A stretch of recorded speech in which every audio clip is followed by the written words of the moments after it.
नमस्कार दोस्तों, मैं हूं colonel Suresh Shukla, retired from army. Crypto currency के बारे में मैं पिछले 5-6 सालों से सुनता पढ़ता आया हूं और इसमें निवेश मैंने करीब 2 साल पहले शुरू किया।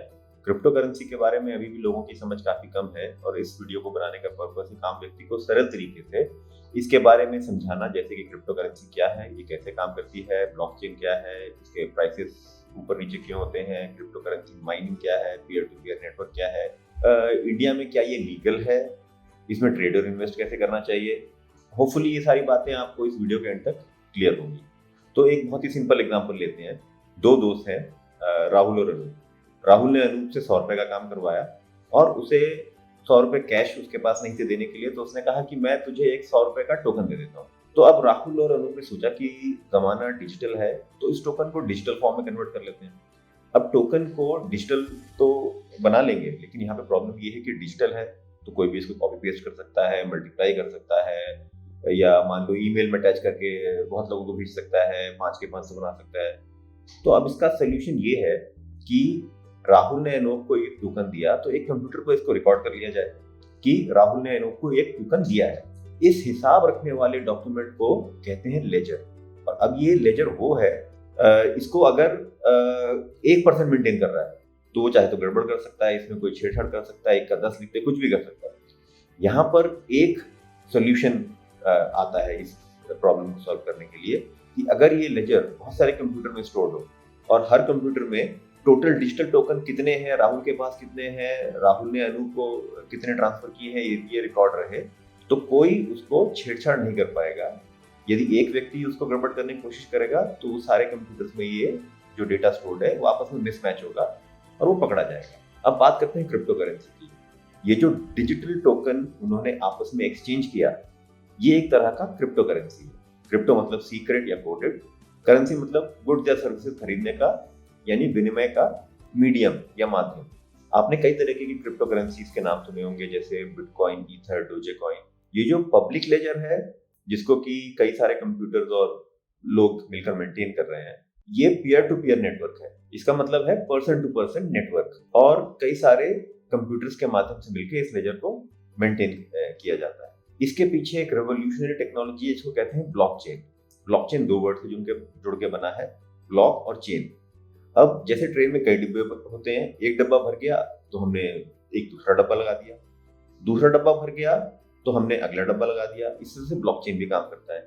एक ब्लॉक में ट्रांजैक्शंस कंप्लीट हो गई तो अब अगला ब्लॉक उसके साथ जुड़ जाता है। उसमें ट्रांजैक्शंस अगर भर गई तो उसका अगला ब्लॉक जुड़ जाएगा, और उस ब्लॉक में जो ट्रांजैक्शन शुरू होती है वो पिछले ब्लॉक के ट्रांजैक्शन के साथ जुड़ी होती है। मतलब सारी ट्रांजैक्शन आपस में कनेक्टेड है, और ये ब्लॉकचेन सिर्फ एक कंप्यूटर में नहीं बल्कि बहुत सारे कंप्यूटर्स में पूरी ट्रांसपेरेंसी के साथ अवेलेबल होती है, इसलिए इसमें छेड़छाड़ करना संभव नहीं होता। अब मान लेते हैं राहुल और अनूप दोनों के पास बिटकॉइन क्रिप्टो करेंसी है। राहुल के पास 2 बिटकॉइन है, उसने 1 बिटकॉइन अनूप को दे दिया। अब ये सारे कंप्यूटर्स चेक करने लगेंगे कि क्या राहुल के पास शुरू में सच में 2 बिटकॉइन है भी या नहीं। उसकी सारी ट्रांजैक्शन के हिसाब से उसके पास 2 बिटकॉइन है, ये कंफर्म हो गया। अब उसने अनूप को 1 बिटकॉइन दे दिया तो उसके पास 1 रह गया। अनूप के पास कितने थे पूरा चेक हुआ, और फिर अनूप के पास 1 बिटकॉइन ऐड हो जाएगा। ये सारी ट्रांजैक्शन एक्यूरेसी के साथ विद इन स्प्लिट सेकंड होती हैं और ट्रांजैक्शन कंप्लीट हो जाती है। यही है ब्लॉकचेन टेक्नोलॉजी। जो भी इस पब्लिक लेजर को अपने कंप्यूटर्स पर मेंटेन करते हैं उनको कहते हैं माइनर्स, और इस प्रोसेस को या फिर कहें कि ट्रांजैक्शंस को मेंटेन करने और वैलिडेट करने पर माइनर को सिस्टम रिवॉर्ड के रूप में वो क्रिप्टो कॉइन्स जनरेट करके देता है, जिसको कहते हैं माइनिंग। ये किसी को बैठ के नहीं करना होता, ये सब सिस्टम जनरेटेड होता है, ऑटोमेटिक होता है, लेकिन इसके लिए स्पेशल हार्डवेयर और सॉफ्टवेयर लगते हैं। अब यहाँ पर एक सवाल आएगा कि मेरे पास कितना पैसा है वो सिस्टम में मेंटेन हो रहा है, तो यहाँ तो कोई प्राइवेसी नहीं है, हर किसी को पता चल जाएगा। इस इंफॉर्मेशन को सेफगार्ड करने के लिए काम आती है क्रिप्टोग्राफी। क्रिप्टोग्राफी मतलब सब कुछ कोडेड है, वो सिस्टम के अंदर अनूप नहीं है, 100 रुपए नहीं है, ये सारी जानकारी सॉफ्टवेयर के द्वारा कोडेड फॉर्म में स्टोर्ड होती है। और ये एक बहुत बड़ा कारण है क्रिप्टो करेंसी की बढ़ती पॉपुलैरिटी का, क्योंकि कुछ लोगों को ये प्रॉब्लम थी कि हमारे पैसे का कंट्रोल दूसरे के हाथ में क्यों, बैंक्स के हाथ में या गवर्नमेंट अथॉरिटी या एजेंसीज के हाथ में क्यों। गवर्नमेंट यदि अधिक नोट छाप दे तो इन्फ्लेशन बढ़ गई, रुपए की वैल्यू कम हो गई, डॉलर की वैल्यू बढ़ गई। इस तरह की चीजों से लोगों को प्रॉब्लम थी कि ऐसा क्यों नहीं हो सकता कि करेंसी भी डिसेंट्रलाइज्ड हो जाए, किसी एक का कंट्रोल ना हो। अब पॉइंट ये है कि जब कोई एक बॉडी इसको कंट्रोल नहीं कर रही इस पे सबका कंट्रोल है, तो इसकी प्राइस कैसे डिसाइड होती है? तो यहाँ पे मैं आपको बता दूं कि हर क्रिप्टो करेंसी के सॉफ्टवेयर में ये पहले से डिफाइन होता है कि टोटल कितने कॉइन्स प्रोड्यूस होंगे, और जब ये चीज फिक्स्ड होती है, यानी कि कोई चीज लिमिटेड होती है, तो उसकी जो कॉस्ट है वो डिपेंड करती है कि उसकी डिमांड कितनी होगी। इसी तरीके से ये क्रिप्टो करेंसी में किसी करेंसी की जब डिमांड नजर आ रही होती है या उसके विभिन्न प्रकार के यूजर्स लोगों को समझ में आते हैं, तो उसकी प्राइस बढ़ जाती है और ऑपोजिट केस में घट जाती है। तो बिटकॉइन की सप्लाई भी लिमिटेड है और वो भी है 21 मिलियन। तो इसकी डिमांड बढ़ने और घटने से इसकी प्राइस चेंज होती है। 2011-12 में इसका बिटकॉइन का प्राइस था करीब 10 रुपए के आसपास, और आज जो रुपए की वैल्यू है उसके हिसाब से ये करीब बीच में 40-45 लाख तक भी चला गया था और आज करीब 24 लाख रुपए के आसपास है। मतलब अगर किसी ने बिटकॉइन में 2010-11 में 100 रुपए लगाए होते तो आज उसके पास 2 करोड़ 40 लाख रुपए कीमत के बिटकॉइन होते। क्रिप्टो करेंसी के प्राइसेस इन फैक्टर पर भी डिपेंड करते हैं कि मार्केट में न्यूज क्या है, कंपनीज क्या प्लान कर रही है, इन्वेस्टर्स क्या प्लान कर रहे हैं। जैसे करीब पिछले साल मेरे ख्याल से एलोन मस्क ने कहा था कि टेस्ला बिटकॉइन को पेमेंट के रूप में एक्सेप्ट करेगी, तो इसके प्राइसेस बढ़ गए। लेकिन कुछ समय पश्चात जब उन्होंने ये डिसाइड किया कि ये हम पेमेंट्स बिटकॉइन में एक्सेप्ट नहीं करेंगे, बिटकॉइन या दूसरी क्रिप्टो करेंसी, तब फिर उसके प्राइस वापस गिर गए।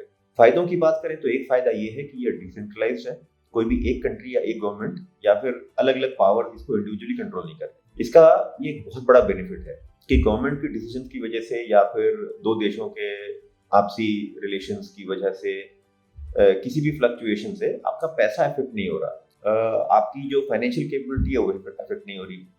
फॉर एग्जाम्पल जैसे Venezuela, Argentina, Sudan, Syria, Lebanon जैसे देशों में राजनीतिक अस्थिरता और सरकार की पॉलिसीज की वजह से बहुत हाई इन्फ्लेशन हो गया है, और उसकी वजह से उनकी सरकार द्वारा जारी की गई करेंसी की वैल्यू बहुत तेजी से गिरी है, और इसकी वजह से लोगों की खरीदने की क्षमता काफी प्रभावित हुई है। सेफ्टी की नजर से बात करें तो बहुत लोगों का मानना है कि ब्लॉकचेन टेक्नोलॉजी यूज हो रही है, इसलिए बहुत रिलायबल और सेफ है।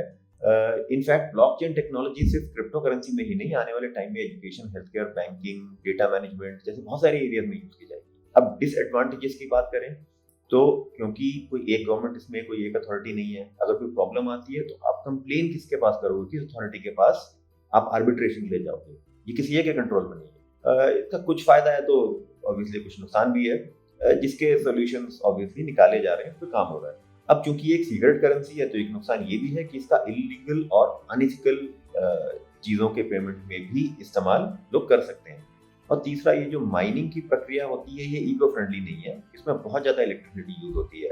तो इनफैक्ट चाइना में तो माइनिंग पर सरकार ने इसी वजह से बैन भी लगा दिया है, पर बाकी सब देशों में ऐसा कोई बैन नहीं है। मुझे पूरी उम्मीद है कि फ्यूचर में इसके ऊपर भी काम किया जाएगा कि कैसे अधिक से अधिक माइनिंग की प्रोसेस को एनवायरनमेंट फ्रेंडली बनाया जाए। अब अंतिम सवाल ये आता है कि क्या क्रिप्टो करेंसी इंडिया में लीगल है? तो उसका आंसर है यस।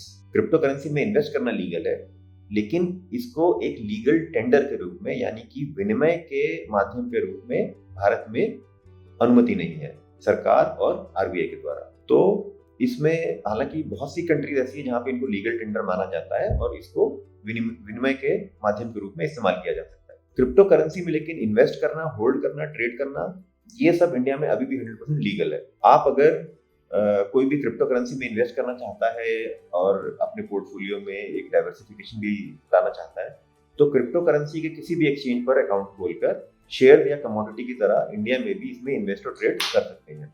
उसके डिटेल्स के बारे में हम नेक्स्ट वीडियो में बात करेंगे। Till then, good luck and जय हिंद।